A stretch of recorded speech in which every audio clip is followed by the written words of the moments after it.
നമസ്കാരം. കേരള ടൈംസ് വാർത്തകളിലേക്ക് സ്വാഗതം. തിരുവനന്തപുരത്ത് വാഹനാപകടം. സിവിൽ സർവീസ് ഉദ്യോഗസ്ഥയായ മലയാളി യുവതി മരിച്ചു.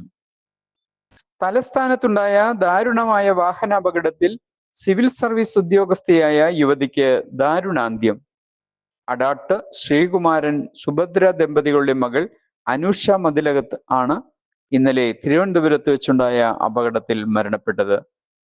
സിവിൽ സർവീസ് പരീക്ഷയിൽ മികച്ച റാങ്ക് കരസ്ഥമാക്കി ഉദ്യോഗരംഗത്ത് തിളങ്ങി നിൽക്കവെയാണ് അനുഷയെ മരണം കവർന്നത്.